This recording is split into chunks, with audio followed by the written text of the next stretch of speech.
নমস্কার, আপনারা দেখছেন নিউজ পোল বাংলা। আমি সৌমেন। শুরু করছি আজকে নিউজ রুমের সবথেকে বড় খবর। নিউজ রুমে আজকে আমরা যে খবরটা নিয়ে দর্শকদের সামনে তুলে ধরবো, যে খবরটা আজকে দর্শকদের দেখাবো, কিন্তু সেই খবরটা ব্রেক করার আগে আজকে বড় মনে পড়ছে রবীন্দ্রনাথ ঠাকুরের কথা। রবীন্দ্রনাথ ঠাকুর তার কণিকা কাব্যগ্রন্থে যে লাইনটা লিখেছেন, আর আজকে নিউজ রুমের সব থেকে প্রাসঙ্গিক বিষয়ের সঙ্গে মিল রয়েছে। কি লিখেছিলেন রবীন্দ্রনাথ ঠাকুর? কে লইবে মোর কার্য কহে সন্ধ্যা রবি। আজকে বাংলার অগণিত সন্ধ্যা এবং রবিরা কিন্তু জিজ্ঞাসা করছে আমাদের দায়িত্ব কে নেবেন। বাংলার সন্ধ্যা এবং রবিদের একটাই প্রশ্ন, চাকরি তাদের হারিয়েছে, চাকরি চলে গেছে, কে তাদের দায়িত্ব নেবে? আর দায়িত্ব নেওয়ার প্রশ্নে শুরু হয়েছে এক কোর্ট থেকে আরেক কোর্টে বল পাঠানোর খেলা। রাজ্যের মুখ্যমন্ত্রী বলেছেন এই টোটাল বিষয়টার জন্য দায়ী বিজেপি এবং সিপিএম। ভুলে যাবেন না, এরা সবাই স্কুলে পড়ায়। স্কুলগুলোর কি হবে? এডুকেশন সিস্টেমটাকে কোলাপস করা কি বিজেপি গভর্নমেন্টের টার্গেট? বাংলাকে আর কত টার্গেট করবে? আর আমি অবাক হয়ে যাই, এখানে কেসটা করেছিলেন কে? বিকাশ বাবু। তিনি তো পৃথিবীর সবচেয়ে বৃহত্তম লয়ার। তাকে কেন তিনি এখনো নোবেল প্রাইজ পাচ্ছেন না আমি জানি না। পাওয়া উচিত। ভাবছি একটা রেকমেন্ডেশন করব। এতগুলো মানুষের চাকরি যাওয়ার পরে বিজেপির মন্ত্রী সুকান্তবাবু বলছেন, sorry I should not mention his name, I have seen the media, ফেসবুকে তার উক্তি আমি দেখেছি, এর জন্য অযোগ্যদের জন্য যোগ্যদের চাকরি গেছে, এর জন্য আমি নাকি দায়ী। তো আপনারা প্রথমে যখন কেস করলেন একবার ভাবলেন না কারা যোগ্য আর কারা অযোগ্য? সেটা তো গভর্নমেন্টকে ভাবতেও দিলেন না। আপনারা নিজে যোগ্য তো? অন্যদিকে বিরোধী দলের পক্ষ থেকে সুকান্ত মজুমদার, শুভেন্দু অধিকারী, দিলীপ ঘোষরা কিন্তু ধারাবাহিকভাবে বলছেন যে এইটার সম্পূর্ণ দায়ভার দিতে হবে রাজ্যের মুখ্যমন্ত্রী মমতা বন্দ্যোপাধ্যায়কে। আজকে মমতা বন্দ্যোপাধ্যায় তার পার্টির জন্য এদের সবাইকে ভুগতে হচ্ছে। আর মমতা বন্দ্যোপাধ্যায় দোষ চাপাচ্ছেন কার কাছে? কার ঘাড়ে? কখনো বিকাশ রঞ্জন ভট্টাচার্য, কখনো সুকান্ত মজুমদার, কখনো বিজেপি। আজকে আমি মমতা বন্দ্যোপাধ্যায়কে এবং তৃণমূল কংগ্রেসকে কয়েকটা প্রশ্ন করতে চাই যে আজকে যে 26,000 লোকের চাকরি চলে গেছে, কারণ কি? প্রথম কারণ, 26,000 লোকের চাকরি গেছে শিক্ষক শিক্ষিকার এবং অন্যান্যদের, তার প্রথম কারণ হচ্ছে কারা যোগ্য এবং অযোগ্য এদের মধ্যে ডিমার্কেশন করা যায়নি। যোগ্য এবং অযোগ্যদের মধ্যে ডিমার্কেশন করার দায়িত্ব কার? বিজেপি না বিকাশ রঞ্জন ভট্টাচার্যের না সিবিআই? সিবিআই কে যদি উপযুক্ত তথ্য প্রমাণ এসএসসি এবং পশ্চিমবঙ্গ সরকার দিত, তাহলে পরে আজকে এই অবস্থা হতো না। ডিসিশন কে নিয়েছে? মমতা বন্দ্যোপাধ্যায়ের নেতৃত্বে গোটা মন্ত্রিসভা, ক্যাবিনেট, সবার জেলে যাওয়া উচিত। আমি তদন্তকারী সংস্থাকে বলবো এবং আদালতের কাছে আমি আবেদন করব এবং তারা জেলে যাবে। আমি বলছি মমতা বন্দ্যোপাধ্যায় জেলের ভেতরে থাকবে, কেউ বাঁচাতে পারবে না। কালকে মুখ্যমন্ত্রী দিগ্ভ্রান্ত হয়ে উন্মাদের মতো কতগুলো প্রশ্ন করেছেন, কতগুলো অভিযোগ করেছেন কালকে প্রেস কনফারেন্সে। ওই প্রেস কনফারেন্স শুনে মনে হচ্ছিল চোরের মায়ের লম্বা গলা।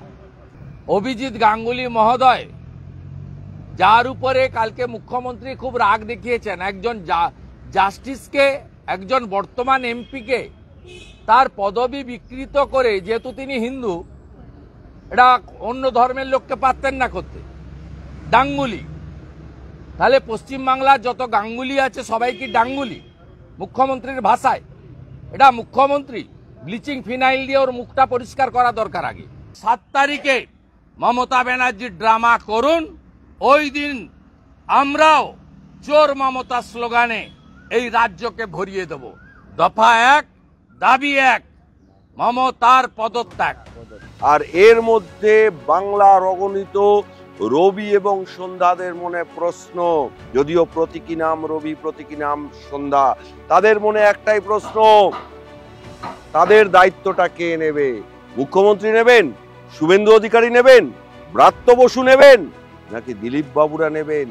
না সিপিএম এর মোহাম্মদ সেলিম, কারা নেবেন?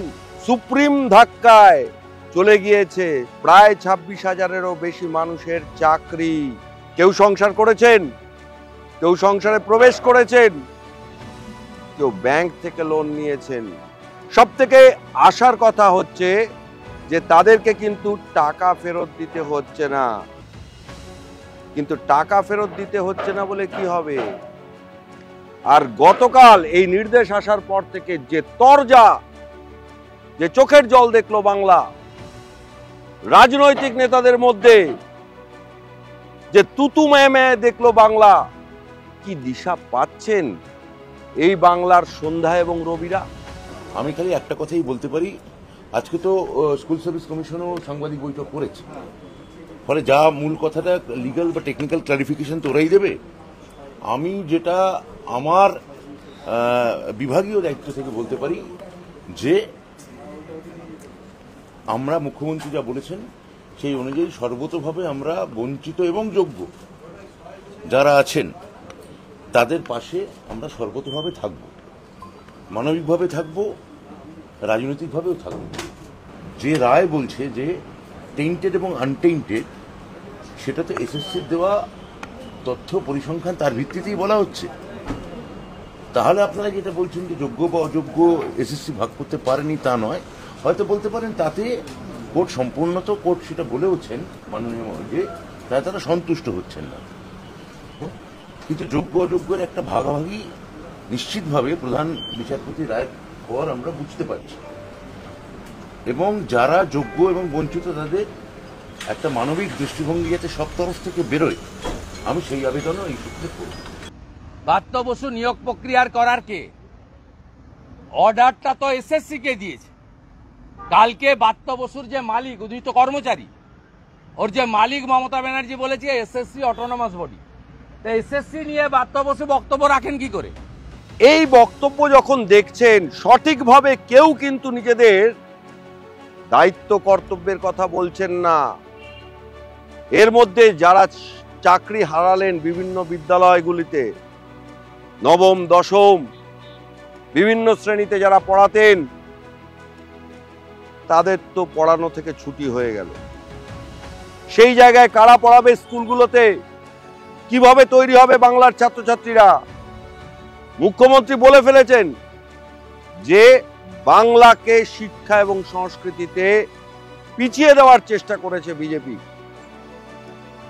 বাংলার স্কুলগুলোতে কি হবে পঠন পাঠন?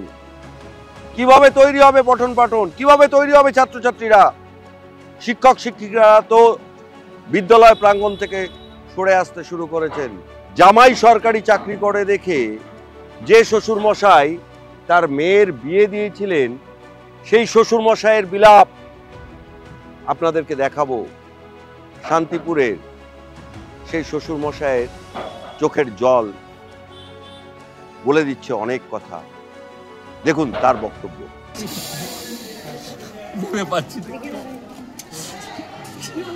আজকে মমতা ব্যানার্জির জন্য নিরীহ ছেলেগুলো মারা পড়ে গেল। যদি কোর্ট অনেকবার বলেছে যে আপনি বাছাই করে দেন, দিল না। কোর্ট অনেকবার বলেছে, অনেক সময় দিয়েছে, বাছাই করে দিলে চাকরি যেত না। সুপ্রিম কোর্ট থেকে অনেকবার বলেছে আপনি বাছাই করে দেন, আমরা তো বাছাই করতে পারবো না। সরকারটা আপনার যাদের প্রবলেম ছিল তারা যেত, কিছুতেই দিল না। ওই ওদেরকে আড়াল করার জন্য যা তাদের টাকা নিয়ে ঢুকিয়েছে। সরকারি চাকরি ছেলে পেয়েছি। কতদিন আগে বিয়ে দিয়েছিল? 3 বছর আগে বিয়ে দিয়েছি। বাচ্চা কাচ্চা? হ্যাঁ, একটা মেয়ে হয়েছে। আমি সেই চিন্তা করছি মেয়েটা খাবে কি। তাই আজকের বাংলার সন্ধ্যা এবং রবিরা কবিগুরুর ভাষায় বলছেন, কে লইবে মোর কার্য কহে সন্ধ্যা রবি। সন্ধ্যা এবং রবিদের চোখের স্বপ্ন কে বা কারা মুছিয়ে দিল? এটা সব থেকে বড় প্রশ্ন। এর জন্য দায়ী কারা? দলমত নির্বিশেষে বাংলার মাথায় যে কলঙ্ক লাগলো, সেই কলঙ্ক থেকে কিভাবে মুক্তি পাবে বাংলা? কি পথ দেখাবে বাংলা? যে বাংলার দিকে তাকিয়ে থাকে গোটা দেশ। What Bengal thinks today, India will think tomorrow. আজকে বাংলা যা ভাবে, আগামীতে ভারত তাই ভাববে। আজকে বাংলা কি ভাবছে? কি দিশা রয়েছে বাংলার সামনে? বাংলার অগণিত পরিবারে কিন্তু জেলা থেকে জেলা ছবিটা কিন্তু সর্বত্র এক। আর আগামী 3 মাসের মধ্যে এসএসসি এই বিষয়ে কি কার্যকরী পদক্ষেপ গ্রহণ করে সেটাই এখন দেখা। আজকের নিউজ রুম এই পর্যন্ত। সমস্ত খবর এবং আপডেটের জন্য চোখ থাকুক নিউজ পোল বাংলায়। নিউজ পোল বাংলা, খবর বিশ্বজুড়ে।